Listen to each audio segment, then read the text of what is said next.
આપણી વચ્ચે યુવાઓના હૃદય સમ્રાટ કોંગ્રેસ પાર્ટીના રાષ્ટ્રીય નેતા શ્રીમાન રાહુલ ગાંધીજી આપણી વચ્ચે ઉપસ્થિત થઈ ચૂક્યા છે. અહીંના પ્રભારી શ્રી માણેકરાવ ઠાકરેજી ઉપસ્થિત થઈ ચૂક્યા છે. હું દમણ દીવ લોકસભાના આપણા યુવાન ઉમેદવાર અને દીવ દમણ સંઘના પ્રમુખ શ્રી કેતનભાઈ પટેલને હું વિનંતી કરીશ કે આવે અને સ્વાગત પ્રવચન કરે. ભાઈ કેતનભાઈ પટેલ.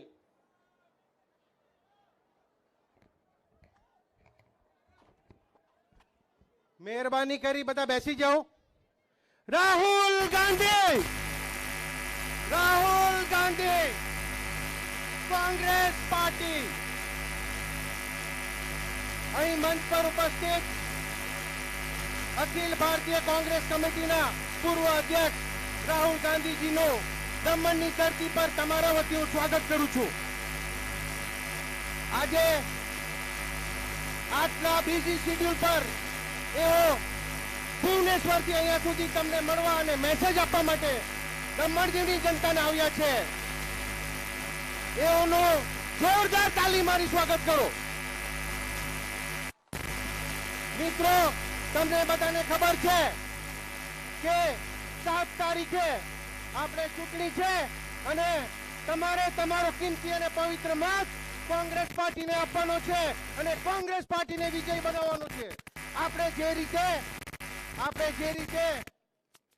કહેતા આવ્યા છે કે આ વખતે કોંગ્રેસ પાર્ટી નહીં પણ તમે લડી રહ્યા છે, તમને બધાને ખબર છે. અને એ જ મેસેજ આપવા માટે રાહુલજી અહીંયા આવ્યા છે. દમણમાં જે તાનાશાહી ચાલી રહી છે એ તાનાશાહીને નેસ્ત નાબૂદ કરવા માટે રાહુલજી અહીંયા આવ્યા છે, તમને મેસેજ આપવા માટે આવ્યા છે.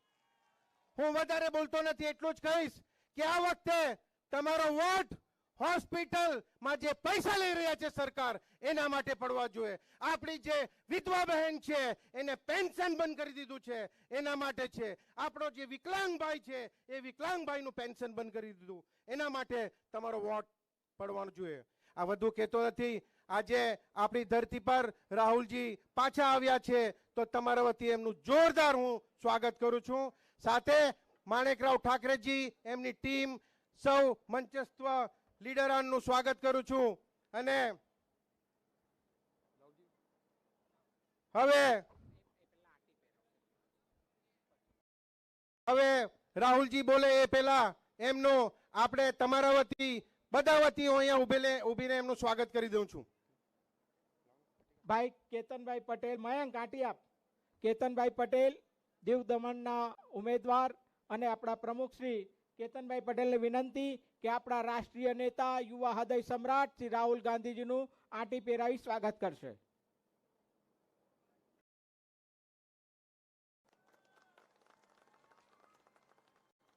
હવે હું હૃદયથી હૃદય જોડવા, ભારત જોડવા માટે જેમને નેમ લીધી છે એવા યુવાનોના આપણા હૃદય સમ્રાટ सम्मान्य राहुल गांधी जी को मैं विनती करता हूं, आइए और अपनी बात रखिए. श्रीमान राहुल गांधी जी.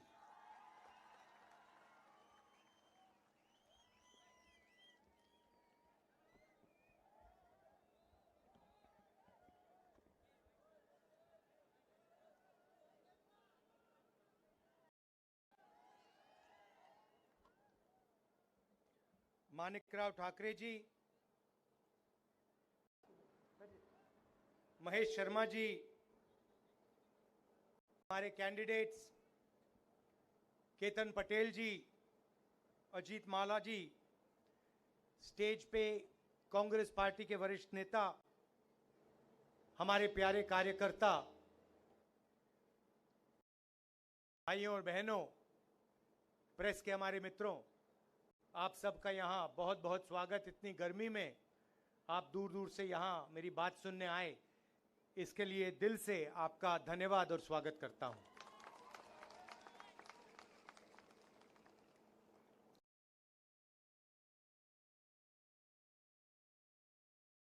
हिंदुस्तान में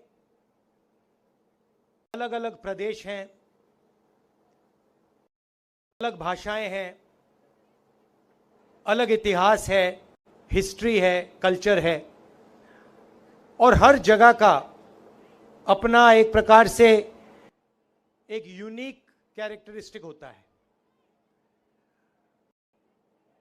आज हिंदुस्तान के चुनाव में दो विचारधाराओं के बीच लड़ाई हो रही है।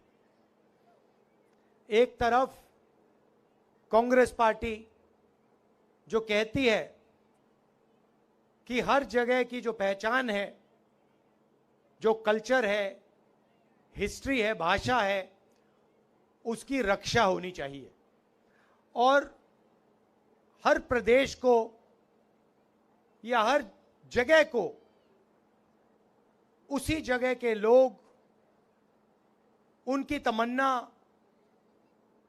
उनके दिल से जगह चला जाए। और बीजेपी कहती है, आरएसएस कहती है नहीं, एक देश, एक भाषा और एक लीडर, यह लड़ाई है। अब आपकी मुसीबत यह है कि यहां पे नरेंद्र मोदी जी ने प्रफुल्ल पटेल जी को राजा जैसे आपके सिर के ऊपर बैठा रखा है। पहले यहां पे इस किले में राजा बैठते होते थे, अब वैसे ही प्रफुल्ल पटेल यहां के एडमिनिस्ट्रेटर नहीं है, वो यहां के राजा हैं, राजा, किंग। और राजा को दिल्ली से बैठाया गया है और राजा को कहा गया है कि तुम राजा हो, तुम्हें जो भी करना है तुम कर सकते हो। घर तोड़ने घर तोड़ दो, लोगों को तंग करना है तंग करो, जो भी करना है खुली छूट है, दिल खोल के करो। और प्रफुल्ल पटेल जी यहां के राजा जो मन में आता है वो करते रहते हैं, आप लोगों को तंग करते रहते हैं। अब आप सोच रहे हो कि नहीं भाई ये तो हमारे साथ हो रहा है सिर्फ, मगर ये पूरे देश में हो रहा है। आप सोचिए, तमिलनाडु में तमिल भाषा का प्रयोग किया जाता है, बंगाल में बंगाली। नरेंद्र मोदी जी कहते हैं एक देश एक भाषा। अब तमिल लोग कह रहे हैं कि भैया एक भाषा कैसे? तमिलनाडु में तमिल बोली जाती है, बंगाल में बंगाली बोली जाती है, गुजरात में गुजराती बोली जाती है, एक भाषा कैसे? एक नेता कैसे? तो यह विचारधारा की लड़ाई है। और अगर हम नींव की बात करें, फाउंडेशन की बात करें, तो फर्क यह है कि हम संविधान की रक्षा कर रहे हैं, कॉन्स्टिट्यूशन की रक्षा कर रहे हैं, और जो हिंदुस्तान को कॉन्स्टिट्यूशन ने, संविधान ने दिया, उसकी रक्षा हम कर रहे हैं। और वो उनका लक्ष्य है कि कॉन्स्टिट्यूशन जो है, संविधान जो है, उसको खत्म किसी ना किसी तरह, आरएसएस और बीजेपी के लोग चाहते हैं कि किसी ना किसी तरह इसको खत्म कर दिया जाए। संविधान से क्या क्या निकला मैं आपको बताता हूं। सबसे पहले संविधान कहता है कि हिंदुस्तान के सब लोगों को एक जैसा अधिकार मिलना चाहिए। संविधान आपको वोट देता है, लोकतंत्र देता है। संविधान ने करोड़ों लोगों को आरक्षण दिया, दलितों को, आदिवासियों को, पिछड़े वर्ग को आरक्षण दिया। अब नरेंद्र मोदी जी और आरएसएस क्या चाहते हैं कि जैसे पहले राज हुआ करता था, जैसे यहां पे आपके प्रफुल्ल पटेल हैं,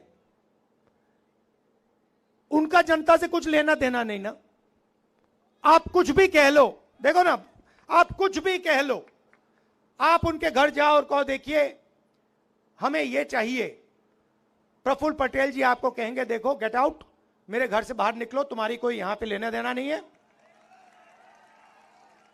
मैं यहां का राजा हूं, जनता जो भी चाहे कोई फर्क नहीं पड़ता, मैं यहां का राजा हूं, मैं किंग हूं, मैं जो करना चाहता हूं करूंगा।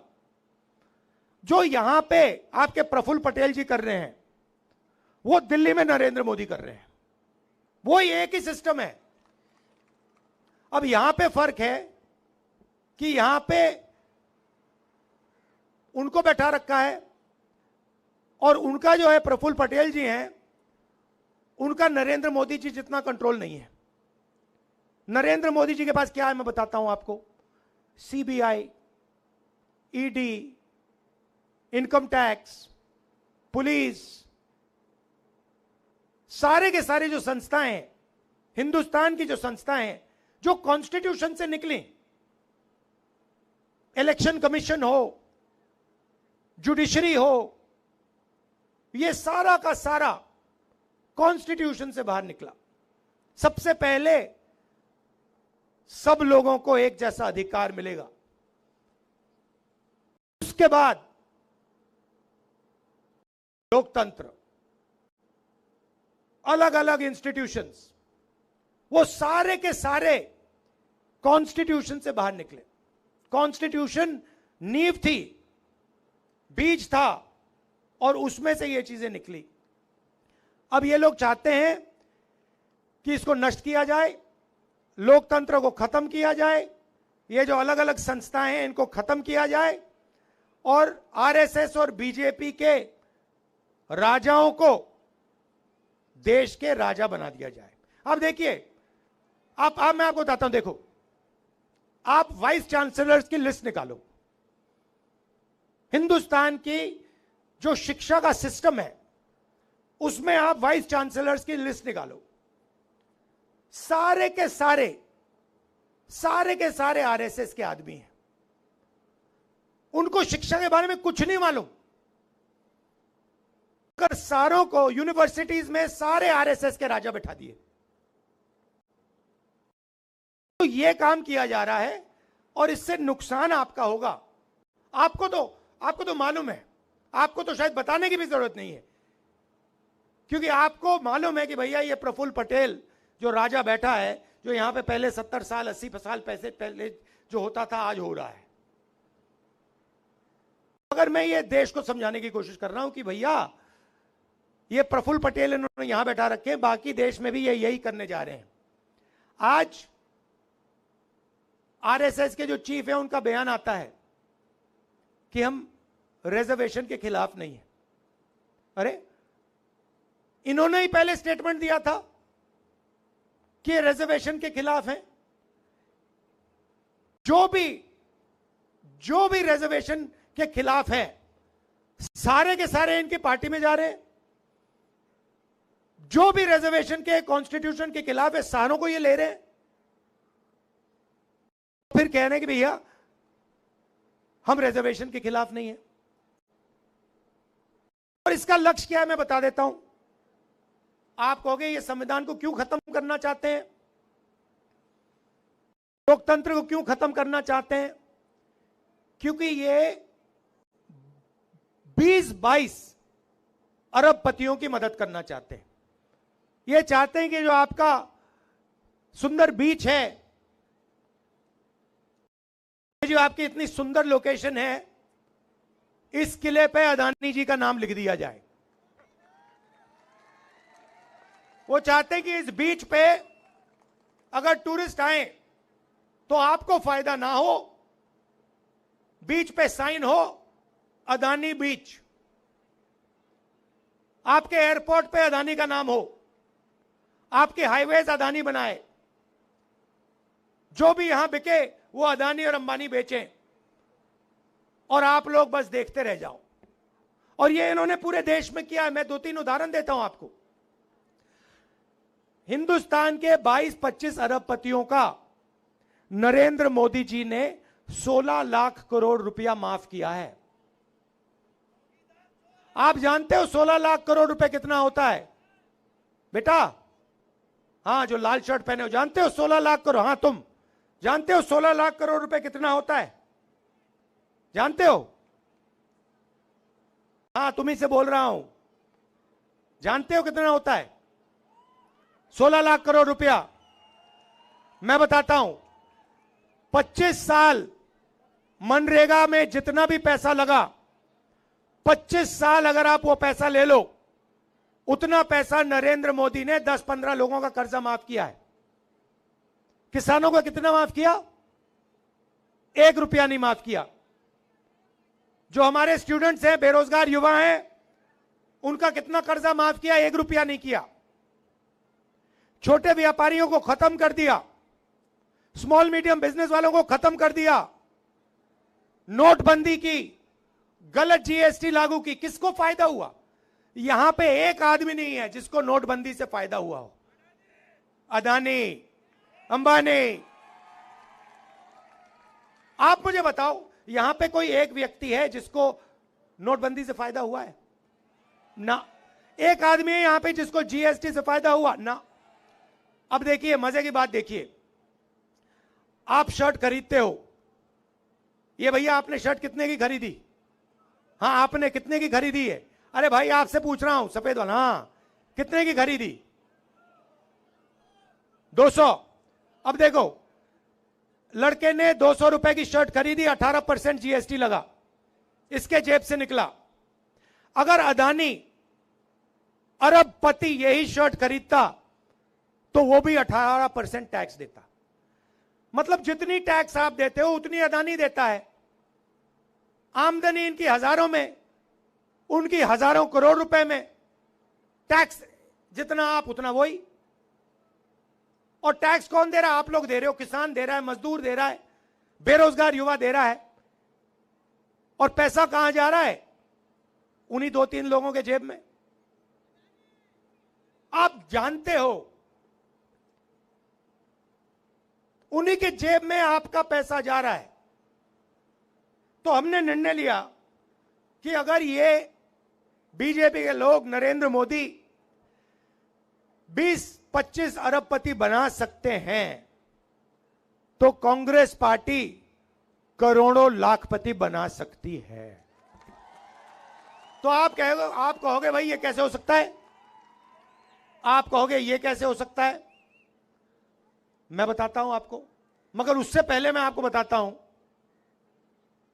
जैसे ही दिल्ली में हमारी सरकार आएगी तो प्रफुल्ल पटेल को ना हम यहां से आउट करके 2 मिनट में, और जो उसने यहां पूरा का पूरा भ्रष्टाचार किया है ना, जो पूरा भ्रष्टाचार किया है, घर तोड़े हैं, उसका पूरा दादागिरी जो है उसको सीधा टाइट कर देंगे। सबसे पहला वो होगा। उसके बाद हम क्या करेंगे मैं बताऊंगा। आपको खुश करने आया हूं आज मैं यहां, मूड ठीक करने आया हूं। जो मोदी जी ने, अंकल जी ने आपका मूड खराब कर रखा है, वो मैं ठीक करने आया हूं। तो सबसे पहले क्या होगा, हिंदुस्तान के सब गरीब परिवारों की लिस्ट बनाई जाएगी, करोड़ों परिवारों की लिस्ट बनेगी, और हर परिवार में से एक महिला का नाम चुना जाएगा। अब आप पूछो क्या होगा? पूछो क्या होगा? मैं बताता हूं। उस महिला के बैंक अकाउंट में साल के 1 लाख रुपए डाल देंगे। हर महीने 8,500 रुपए खटाखट 1 तारीख को खटाक।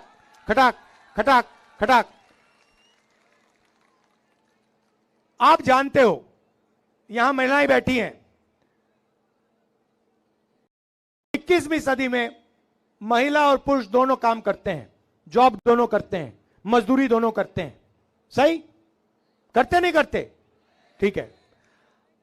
अब 8 घंटे दोनों काम करते हैं, दोनों को पैसा मिलता है। 10 घंटा करते हैं, 12 घंटा करते हैं, दोनों को पैसा मिलता है। मिलता नहीं मिलता है?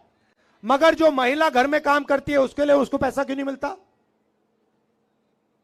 आप 8 घंटा काम करते हो, वो जो बैठी हुई है वो 8 घंटा बाहर करती हैं, 8 घंटा घर में करती हैं, 16 घंटा वो काम करती हैं। मगर जो घर में काम करती हैं उसके लिए उनको 1 रुपया नहीं मिलता। इसीलिए हमने निर्णय लिया है कि महिलाओं के बैंक अकाउंट में 1 लाख रुपया जाएगा। वो उससे आपका भी फायदा होगा। ये मत सोचिए कि वो पैसा आपको नहीं मिलेगा, वो मिलेगा, मगर महिला के बैंक अकाउंट में हम 1 लाख रुपए साल का डालेंगे। तो ये हो गई पहला कदम, करोड़ों लाखपति का पहला कदम। अब मैं आपको दूसरा कदम बताता हूं। यहां पे मुझे दिख रहे हैं नरेंद्र मोदी जी ने, अंकल जी ने बहुत सारे लोगों को बेरोजगार किया है। प्रफुल्ल पटेल जी ने बहुत सारी यहां पे नौकरियां खत्म की हैं, मुझे दिख रहा है। ये देखो, हां दिख रहा है। अब अंबानी का जो बेटा है वो जॉब मार्केट में घुसने से पहले, अदानी का बेटा, अंबानी का बेटा, टाटा का बेटा, वो भैया अमित शाह का दूसरा लेवल का आदमी है। उसने कभी क्रिकेट खेली नहीं, मगर वो तेंदुलकर जी की जगह पे बैठा हुआ है, बट वो अलग बात है। तो वो अप्रेंटिसशिप करते हैं, 1 साल की अप्रेंटिसशिप होती है, उनकी ट्रेनिंग होती है, सैलरी मिलती है, और फिर उसके बाद 1 साल की टेम्पररी, 6 महीने की टेम्पररी नौकरी करने के बाद उनको परमानेंट नौकरी मिलती है। मगर हमारे जो बेरोजगार युवा हैं उनको यह मौका नहीं मिलता। हाँ, इसीलिए तो मैं आया हूं यहां, अब मिलेगा। अब हमने सीधी सी बात रखी है, हिंदुस्तान का कोई भी ग्रेजुएट हो, डिप्लोमा होल्डर हो, कॉलेज यूनिवर्सिटी जो भी, उसको हम एक अधिकार देने जा रहे हैं। जैसे मनरेगा में रोजगार का अधिकार दिया था, गांव में काम का अधिकार दिया था, अब हम पूरे हिंदुस्तान के ग्रेजुएट्स को अधिकार देने जा रहे हैं। अधिकार का मतलब अगर आपने मांगा उसको पूरा करना पड़ेगा, कानून है। अगर आपने मांग लिया तो सरकार को देना ही पड़ेगा। अब क्या देंगे बता रहा हूं आपको। अप्रेंटिसशिप मिलेगी, 1 साल की अप्रेंटिसशिप होगी, प्राइवेट सेक्टर में, पब्लिक सेक्टर में, सरकारी ऑफिसेज में, सरकारी अस्पतालों में 1 साल की पहली नौकरी पक्की। पहली नौकरी पक्की मतलब कोई भी बेरोजगार युवा, ग्रेजुएट कह सकता है, भैया हाथ उठा के कह सकता है मुझे अपना अधिकार चाहिए। जैसे ही वो कहेगा, सरकार कहेगी इधर आओ, चलो ये लो, इस प्राइवेट कंपनी में तुम्हें 1 साल की नौकरी मिल रही है, उसमें तुम्हारी ट्रेनिंग होगी, 1 लाख रुपए तुम्हारे बैंक अकाउंट में 1 साल में घुसेंगे, 8,500 रुपए महीने के, लो खत्म। और करोड़ों युवाओं को यह फैसिलिटी दी जाएगी। तो एक तरफ महिलाओं को 1 लाख रुपए साल के, 8,500 महीने के, और दूसरी तरफ बेरोजगार युवाओं को ट्रेनिंग और महीने के 8,500 रुपए, साल के 1 लाख रुपए। ये हो गए करोड़ों लाखपति बन गए। अब किसान कहेंगे भैया देखो, हमें महालक्ष्मी योजना जो महिलाओं का पैसा है उससे फायदा होगा, हमारे बेटियों को अप्रेंटिसशिप मिलेगी, ये तो सब ठीक है, बेटियों को अप्रेंटिसशिप मिलेगी, मगर हमारे लिए आप क्या करने जा रहे हो? तो किसानों से मैं कहना चाहता हूं, नरेंद्र मोदी जी ने अदानी जैसे लोगों का कर्जा माफ किया, सरकार बनते ही तुम्हारा कर्जा माफ हो जाएगा, किसानों का कर्जा माफ हो जाएगा। और अलग अलग प्रोडक्ट्स के लिए सब लोगों को सही दाम मिलता है। कोई गाड़ी बनाता है उसे सही रेट मिलता है, कोई टूथपेस्ट बनाता है उसे सही रेट मिलता है, मगर किसान दिन भर काम करता है, खून पसीना देता है, उसको सही रेट नहीं मिलता, कभी नहीं मिलता। हर किसान जानता है जब उसको धान बेचना होता है, शुगरकेन बेचना होता है, गेहूं बेचना होता है, एक्सपोर्ट पॉलिसी बदल दी जाती है, कुछ ना कुछ हो जाता है, उसे सही रेट नहीं मिलता। तो इसीलिए हमने कानून बनाया है, जैसे ही सरकार आएगी, कानूनी गारंटीड किसान के लिए मिनिमम सपोर्ट प्राइस कानून बना देंगे कि इस रेट से कम किसान को धान के लिए, शुगर केन के लिए नहीं दिया जा सकता, और अगर किसी ने दिया तो कानूनी कार्रवाई शुरू। मजदूर बचे, मनरेगा के मजदूर, आंगनवाड़ी आशा का जो काम करती हैं वो बचे। मनरेगा आजकल 200 रुपए 250 रुपए मिल रहा है, हम मनरेगा को 400 रुपए करने जा रहे हैं, और जो आशा और आंगनवाड़ी महिलाओं को आज मिल रहा है उसको हम दुगना कर देंगे। तो मैं आपसे बस ये कहने आया हूं कि जो आपका इतिहास है, आपकी हिस्ट्री है, आपका कल्चर है, उसकी रक्षा होनी चाहिए, और उसकी रक्षा प्रफुल्ल पटेल नहीं कर सकता, आप ही कर सकते हो। आपको अधिकार मिलना चाहिए, आपको ही अपना सिस्टम चलाना चाहिए। यह नहीं कि आपके ऊपर किसी को बैठा दिया और वो राजा जैसे आप पर राज कर रहा है, पहली बात। दूसरी बात, अगर ये लोग 22-25 लोगों को अरबों रुपए दे सकते हैं, तो मैं आपको गारंटी करके कह रहा हूं, यहां खड़े होकर कह रहा हूं, जितने पैसे इन्होंने 22-25 लोग को दिए ना, हम लाखों लोगों को, करोड़ों लोगों को देने जा रहे हैं। आपने 10 साल 20-25 लोगों का काम किया, अब हम अगले 10 साल जितना पैसा आपने उनको दिया उतना ही पैसा हम किसानों को, मजदूरों को, गरीबों को, बेरोजगार युवाओं को, माताएं बहनों को देने जा रहे हैं। आप हमारा मैनिफेस्टो पढ़िए, क्रांतिकारी मैनिफेस्टो है।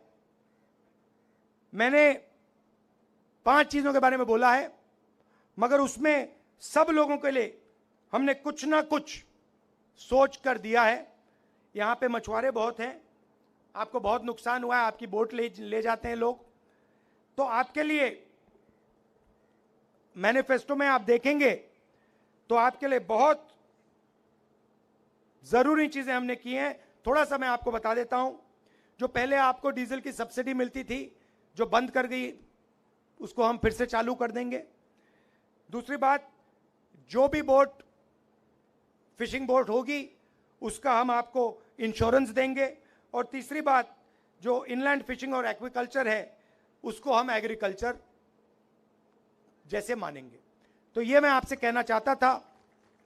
यहां पे आप केतन पटेल जी और अजीत माला जी को पूरा समर्थन दीजिए और कांग्रेस पार्टी को जिताइए, जबरदस्त बहुमत से जिताइए। और ये जो हैं यहां पे आपके एडमिनिस्ट्रेटर, इसे भगाइए भाई, 15 मिनट नहीं लगेंगे।